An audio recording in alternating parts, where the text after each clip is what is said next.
Baião Binário, programa de várzea com comentários cabriocálicos de Fábio Ribeiro e Camila Chute. Um programa para quem merece o respeito tecnológico. Escuta aí, troço, pra ver se tu aprende alguma coisa. Vamos lá para o Baião número 66. Ixi. O número, enfim, o número de uma bestinha, não da bestona, porque a bestona tem mais um número. Essa é uma besta. Vamos lá. 66, a gente tem 3 artigos aqui, Camila Chute. O primeiro deles, da Economist, que vou falar sobre tutoria. First class flights. O mundo da tutoria. The Secret Life of a Private Tutor. A vida secreta de um tutor privado. Enfim, que vem a ser O que é um tutor? Eu não estou entendendo. First class flights. Ah, foi mal, esqueci. Os professores particulares, Entendi. cara. Esse daí... É que é first class flight, eu achei que era alguma coisa de companhia aérea, daí eu fui... Tipo, não, mas é isso. Entendi. O artigo fala sobre a vida dos tutores de famílias ricas, cujas famílias levam os tutores para viajar para a Grécia em voos de primeira classe. Tutor tem chofer, enfim... Nossa. São subornados para... Ai, gente, vamos arrumar esse emprego aí, Fábio. Pô, eu sou uma ótima programadora, eu podia ajudar. Você é tutora de coding de uns guri, de umas gurias? É exatamente esse o ponto. Segundo o artigo da Fast Company sobre fake vídeos ou deepfake, mas com uma premissa bastante assustadora aqui. E a outra sobre política e redes sociais, a resposta do Twitter à desinformação eleitoral. Torne mais de fácil retweetar. Então, o Twitter vai colocar regras que dificultam você retweetar notícias. É uma medida pequena, mas, enfim, para tentar evitar a disseminação de fake news. Beleza? Uhum. Vamos aqui para o First Class Flights, Chauffeurs and Bribery. Estou interessada aí nesse job. Vai lá, Fábio. Gostei. Cara, o lance todo é o seguinte. Olha o sublead aqui, né, da notícia. A tutoria está se tornando uma arma... Eles estão considerando que a educação virou uma corrida armamentista, cara. Que as famílias ricas, elas, para conseguir diferenciais para os seus filhos, estão usando de táticas não táticas de guerra, mas táticas para tentar conseguir vantagens em qualquer tipo de coisa que elas puderem. Ou seja, não só boto meu filho na melhor escola, como coloco para ele uma série de suportes assim, caseiros, com tutorias, para que ele tenha a melhor educação possível. E aí não tem nenhum tipo de limite. É óbvio que essa discussão é completamente nonsense para o Brasil, é por isso que ela está aqui. Mas ela nos coloca algumas coisas bem interessantes para a discussão, cara. Bom, na Itália, na Alemanha, na Irlanda, na Espanha, pelo menos 40% das crianças em idade escolar tiveram aulas particulares, educação sombra, que eles chamam.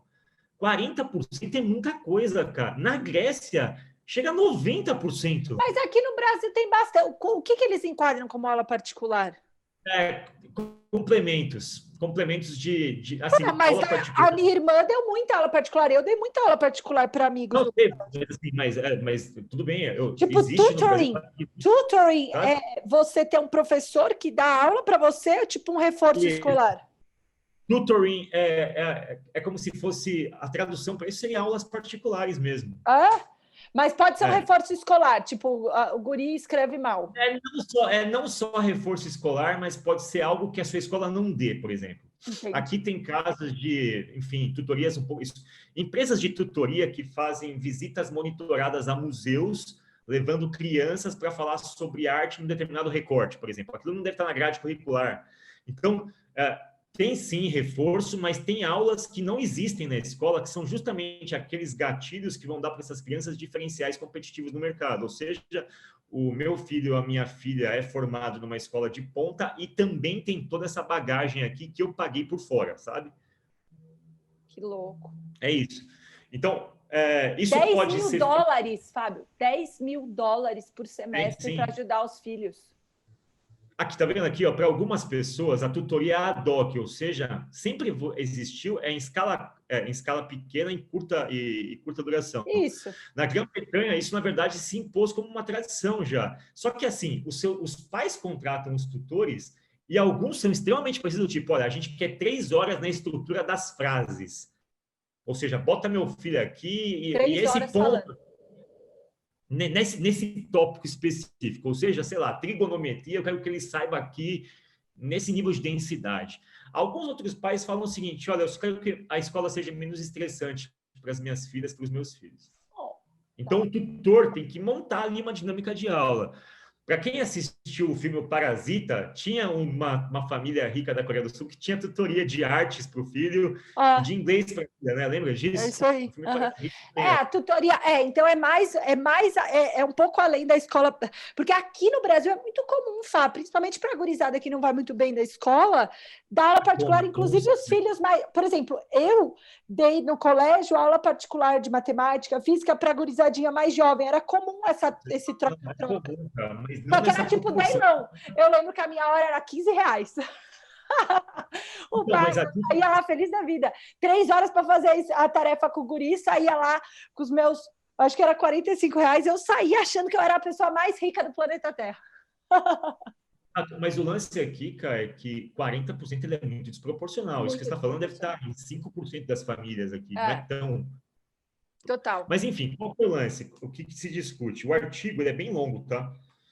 Ele conta a dinâmica de tutores dessas famílias ricas. Então, tem uma série de detalhes ali, mundanos, de como as crianças são arrogantes, tal, de como esses tutores são demandados para acompanhar a família em todos os lugares e situações específicas. Eu fiz alguns recortes, mas eu gostei dessa frase. Como a sociedade se tornou, teoricamente, mais meritocrática, ela também se tornou mais competitiva. Não muito tempo atrás, bastava ter um diploma para ter um bom emprego. Hoje, quanto mais comum se torna o ensino de graduação, menos certeza você tem do resultado, não basta só o diploma. Ou seja, você tem que colocar aditivos, né? E é por isso que a coisa tornou esse negócio. Perfeito. Então, se você quer que o seu filho tenha sucesso, e essas famílias buscam esse sucesso, elas começam a colocar... E aqui tem cada vez mais pais, especialmente aqueles com dinheiro de sobra, consideram seus filhos envolvidos em uma corrida armamentista acadêmica. A tutoria é uma arma secreta. Ai, que horror, gente. Mas... olha o paralelo que se faz com a educação. E aí, qual que é o lance, cara? Cada vez mais o ensino superior no Brasil é uma droga. Então, cada vez mais vai ter tutoria mesmo, porque o ensino não serve para nada. Não, péssimo, pai, é que ainda mais aqui no Brasil, o lance tem muito a ver com vestibular, né? E no Brasil, especificamente, tinha uma dificuldade grande, que aí é uma crítica muito maior, que talvez a BNCC até ajuste. A gente é muito especialista aqui no Brasil. Então, você tem biologia num nível que a maioria, por exemplo, as faculdades americanas vão ter nos primeiros anos de preparação para o college, entendeu?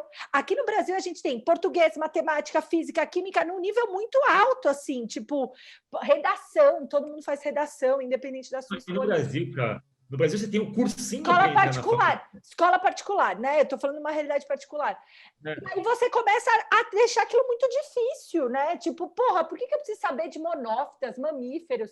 Tipo, tinha uns negócios em biologia que é o meu trauma, mas muito especialista. Para passar no ITA, você tinha que ter aula de integral. Você tinha que fazer cálculo 1 junto com o colégio alfa.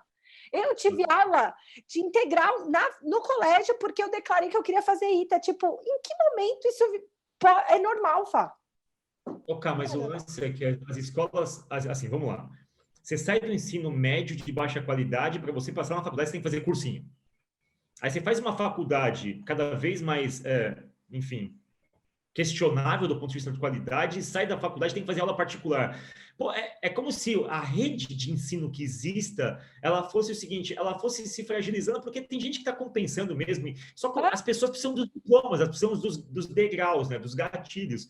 Então, o ensino superior pouco se promove em termos científicos ou de qualidade. Pô, as pessoas vão precisar mesmo pegar esse diploma, então, ok, paga aqui uma grana, faz um curso, eu não tenho que você completa com tutoria privada. O que é o que está acontecendo? Cara, e olha isso. A indústria também atende aos pais que desejam que seus filhos vão além do currículo padrão. Aqui tem uma outra variação. É como se os pais estivessem corrigindo uma deficiência de um currículo que não avança de acordo com os tempos, né? Então, assim, eu vou dar aula para o meu filho em casa porque a escola não atualiza. Então, assim, a minha BNCC eu faço. Qual que é a diferença disso para a escolinha de inglês, escolinha de programação, escola de piano? Estou pensando em fazer baiões binários para crianças agora. Eu vou fazer o seguinte, vou fazer baião binário para crianças de escolas privadas e crianças ricas. Baião binário remunerado. Olha, isso é um bom formato de trabalho. uma pessoa recebia 200 libras por dia para acompanhar uma criança de 9 anos ao Museu Britânico. 200 libras, cara, por dia. Eu Para aceito acompanhar esse uma job. criança ao Museu Britânico. De 9 E anos. olha isso, cara. E é uma criança de Olha 9 isso. anos. Essa mesma empresa, ela convocou um tutor para ministrar uma série de sessões de 5 semanas com uma criança de 12 anos sobre falar em público, notícias/debates e ética e filosofia. A gente, Uma criança de a 12 gente é ótimo, Fábio, nisso. A gente é Porra, eu super. fazer Baião Binário for Kids. A gente é ótimo nisso, Fá. Não, mas é sério, assim, falando sério agora, eu acho que tem uma defasagem muito grande, Fá, de entender meritocracia aí, relacionando até com o Baião anterior, que acho que a turma vai ver, a gente acaba criando essa. Porra, eu estudei 1000 horas, eu tô desde a minha adolescência estudando para isso, eu quero meu bônus, sabe?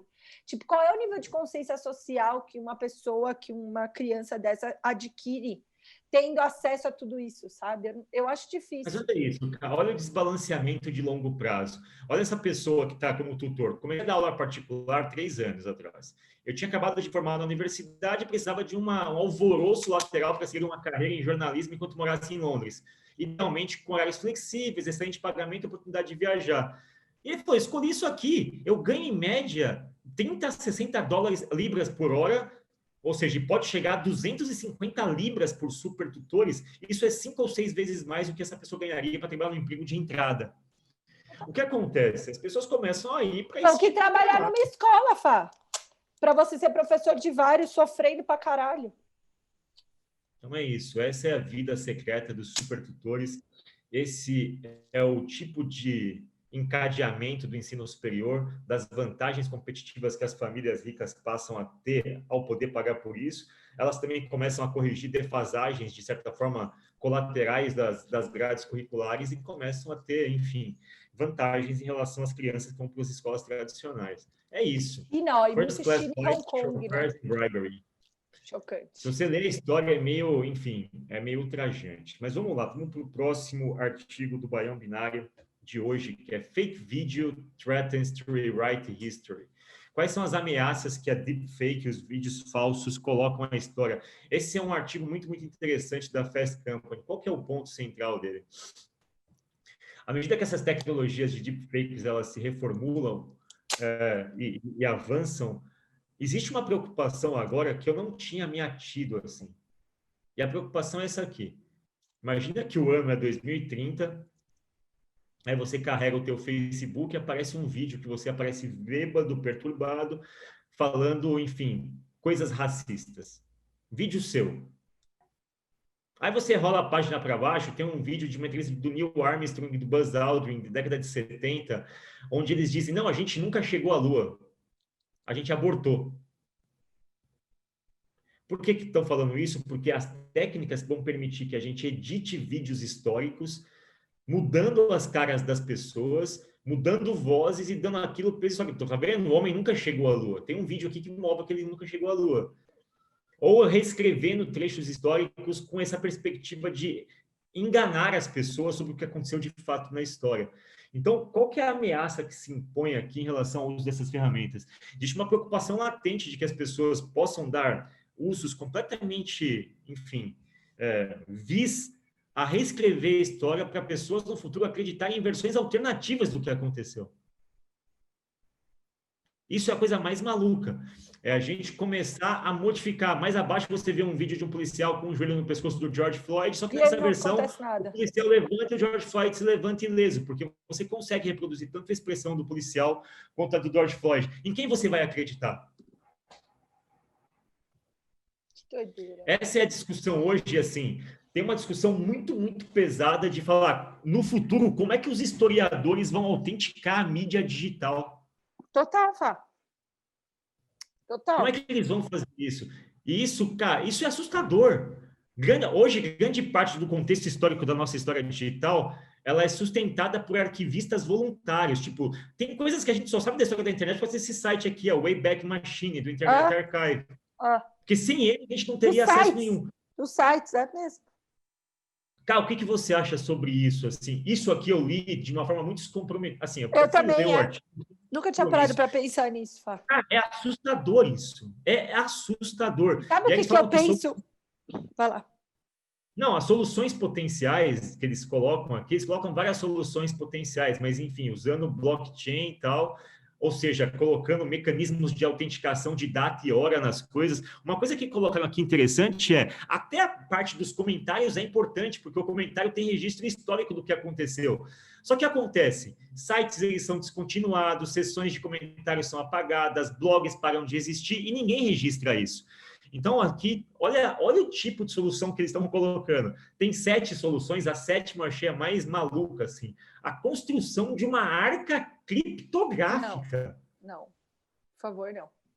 Não é isso, cara, mas é verdade. No curto prazo, um aspecto é fixar a data de origem de um artefato de mídia no tempo com blockchain histórico. É que a gente vai ter que começar a criar, tipo, coisas como se fosse o carbono 14 da internet, sabe? Para você validar a autenticidade de um fóssil. Caraca. É, um carimbo. Agora eu entendi o que ele quis dizer com arca. É um carimbo. É tipo, colocar um pacote, né, que você guarde e você tem que manter o registro das mudanças daquele arquivo, entendi. Cara, eu não sei o que fazer. Eu nunca tinha parado para pensar nisso, do quanto o digital ele é frágil do ponto de vista de mudanças e ele passa a contar a partir de quem viu ele, né, Fá? Porque pensa bem, já não vai ter gente que viu o homem chegando na Lua ao vivo, certo? Vai ser um vídeo. E talvez boatos.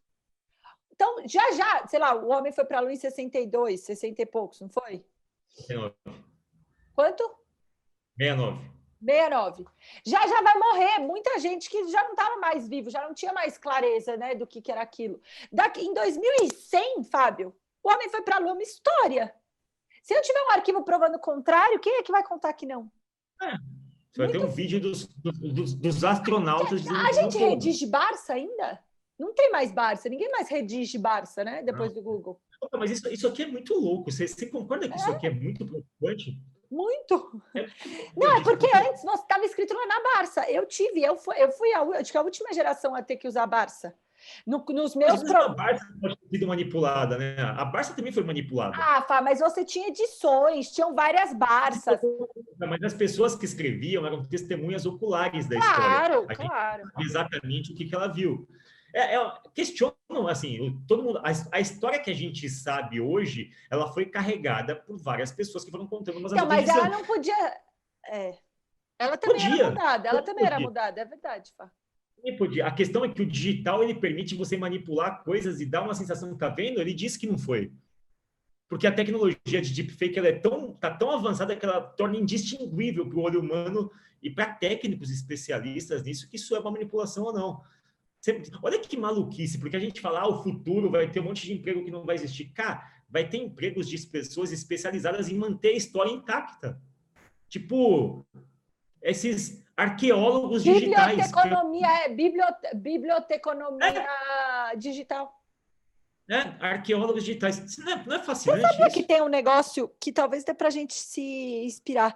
Em artigo científico, você tem que pedir o registro DOI, que a gente chama, que é Document Oriented Identification, o último I.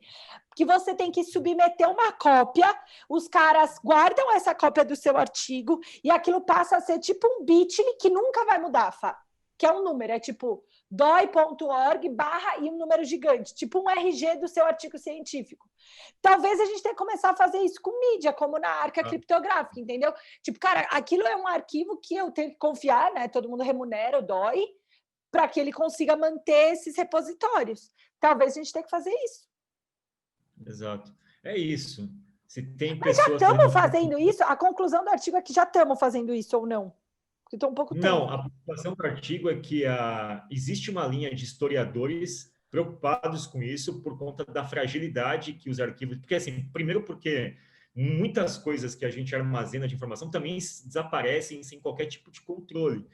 E, efetivamente, essas tecnologias novas permitem você modificar as coisas com um grau de, enfim, de realismo muito grande. Ou seja, a previsão deles é que no futuro a gente não consiga distinguir fatos do passado, o que é verdadeiro, o que é falso, porque vai ter muito espaço para manipulação. Então, essa preocupação já existe. Então, é como se a gente, de um lado, tivesse pessoas preocupadas em fazer um backup da vida estudantil, que é o tutor, né, do tipo, deixa eu fazer um backup, melhorar o backup aqui, E aqui a gente tem um backup da vida digital para preservar a realidade, especificamente, né? Enfim, são situações diferentes, né? A gente está com duas situações muito ambíguas. Um lado tentando compensar o outro do ponto de vista educacional, e aqui, esse especificamente, alguém querendo proteger a memória, né? Enfim. Caraca. É sobre memória esse episódio. Um, para melhorar a memória de crianças. A capacidade cognitiva das crianças. Exato. E aqui é para preservar a memória. E o próximo também tem a ver com memória. Como a gente não se permite ser enganado por histórias que não são reais, ou seja, como é que a gente evita vieses Principalmente nas eleições. Boa, Fá. Um episódio sobre memórias. A resposta, bom, avançando aqui, indo para a tecnologia, a resposta do Twitter à desinformação eleitoral. Torne mais difícil retweetar. Qual que é o lance, né? Twitter e Facebook são plataformas muito férteis para a disseminação de fake news. O que o Twitter está fazendo é o seguinte, olha, a gente não consegue combater, mas a gente consegue dificultar que uma pessoa espalhe notícias ruins. E aí, eles vão fazer várias medidas para desacelerar essa disseminação de informações falsas e ganhar tempo, porque ao desacelerar, ele permite que a base que sejam verificadas. Sejam certificados. Então, o que o Twitter está fazendo é a mudança do modelo de negócios, a adaptação do modelo de negócios. O Twitter e o Trump têm brigado, porque teve uma vez, pelo menos umas 2 ou 3 vezes... O Twitter está bem usadinho com o Trump, né? O Trump odeia o Twitter. O Twitter bloqueou e colocou selos em tweets do Trump dizendo isso aqui é uma notícia não, mas não de né? todo mundo, Fá. É uma nova feature do coisa. Mas uma coisa é você fazer na conta do presidente dos Estados Unidos, né? Aí ele ficou putão. Fazer rótulos desses tweets enganosos, enfim. Eu vejo com bons olhos isso. Eu também. Totalmente com bons olhos. Eu vejo com bons olhos esse tipo de coisa, mas os especialistas dizem que a questão é, talvez a gente não tenha condições de fazer isso na velocidade para que em novembro, no dia 3, as eleições não sejam contaminadas com esses efeitos. Ou seja, é uma boa medida, mas talvez ela não surta efeito por um prazo que a gente precisa. Faltam menos de 20 dias, entendeu? Então... Mas ajuda na do Brasil, talvez, na dos outros países. Assim, cara, você percebeu que como a gente... Tem fatores bem interessantes nesse baião. A tutoria como método de melhorar um ensino que está se deteriorando, né? Ou seja, o ensino está perdendo qualidade. No segundo, historiadores preocupados com a história digital, porque algumas pessoas vão manipulá-la e vão mudá-la. E aqui, especificamente, a gente preocupando em modelar um modelo de negócios para tentar evitar a ação de pessoas que também querem corromper o sistema. Ou seja, são 3 coisas também que têm a ver com corrupções sistêmicas, né? Sistemas que estão deteriorados e que precisa compensar. Eu preciso compensar colocando um tutor, preciso compensar colocando técnicas de blockchain para validação de informações digitais, fazer uma criptografia mais avançada, criar uma arca, e aqui técnicas para colocar mecanismos para evitar a disseminação de informação. Os 3 têm a ver com processos de contenção, né? Sobre memória, sobre compensação. Talvez seja um processo de contingência esse episódio. Vamos falar sobre contingências, métodos de contingência. Perfeito. É interessante, eu achei interessante. E eu gosto, ao mesmo tempo, eu me peguei, né? A gente é uma empresa pequena e eu fiquei essa semana refletindo muito como a Lei Geral de Proteção de Dados vai doer para muita gente, Fá. Vai doer muito para muita gente. Porque é um gasto a mais que... Mas a gente não pode se opor a isso, porque a gente está vivendo uma transição, Fá. Tipo, a gente nunca passou por um momento como esse. A gente vai ter que, obviamente, tentar fazer da melhor forma possível, mas por mais que doa, a gente vai ter que passar por isso, que para mim é esse lance. Por mais que doa, a gente vai ter que ter essas conversas sobre tutoria, sobre educação, sobre como é que a gente vai guardar a narrativa histórica. Vai doer, mas a gente nasceu nesse momento da história, assim como deve ter doído lá para a turma, sei lá, que colonizou coisa, que não sei. A gente está num momento de transição histórica, Fábio. Para mim, isso vai ser... Daqui para frente vai ser... Ontem eu estava vendo uma entrevista do Arthur Clarke, eu estava orientando um TCC de realidade virtual. E aí ela citou o Arthur Clarke, que é um cara de tecnologia. E ele tem uma entrevista, Fábio, para a BBC em 74, no laboratório dele de mídias digitais, que era tipo 3 computadores com uma telica, falando assim, Aí o cara pergunta e fala assim, o que as nossas crianças vão... Qual vai ser o mundo das crianças em 2000? Ele fala assim, daí ele fala assim, ai, cada criança provavelmente vai ter o seu computador, vai poder acessar a informação do mundo, não sei o que. Fábio, ele descreve o que a gente está vivendo agora. Em 74, Arthur Clarke. E aí ele fala, a gente vai sofrer muito. Daí ele, mas a gente, como é que as crianças vão lidar com toda essa informação? A gente vai errar. A gente vai exagerar e a gente vai ter que dar uns passos para trás quando isso acontecer. E aí acaba o vídeo, Fábio.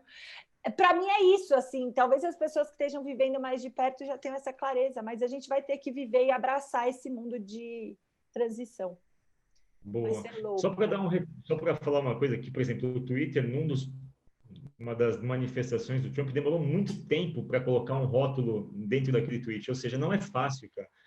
Assim, o mecanismo é legal, pô, mas é muito difícil controlar o volume e meio que vigiar o mundo inteiro simultaneamente, ainda mais quando a eleição vai acontecer daqui a um mêe, enfim. O lance todo desse episódio é exatamente o que você acabou de falar. E entra numa dificuldade, Fá, até de... Cara, qual é o tamanho da retaliação que eu posso sofrer? Esse é o certo, mas é o que vai... tem muitos meandros, porque não era esse o termo de uso. Aí, a partir do momento que é a regra, é muito difícil, Fá, é trocar a roda com ela girando, com o avião andando, quer dizer. É isso. O episódio de hoje, nosso baião foi sobre contingências, métodos de contingência para poder lidar com um problema do ensino superior, onde um diploma já não é o suficiente para te colocar numa situação de vantagem competitiva. Então, a contingência, a tutoria. Método de contingência para a gente resguardar a história digital, porque ela pode ser manipulada por técnicas como deepfake. Então, o método de contingência seria criar arcas criptográficas com blockchain, com carimbos de data e hora para preservar a história, e métodos de contingência para disseminação de fake news, no caso do Twitter, tornando difícil retweetar informações desse tipo e colocando selos de autenticidade. É um conjunto de contingências para que a gente se adeque aos tempos atuais, cara. Eu vou para esse feriado bem calma, tranquilona agora.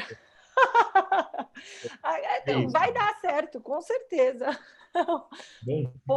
Boa, Fá. Obrigada, viu? Bom dia para você também, que vai ficar refletindo sobre tudo isso agora. Um beijo. Tchau, tchau.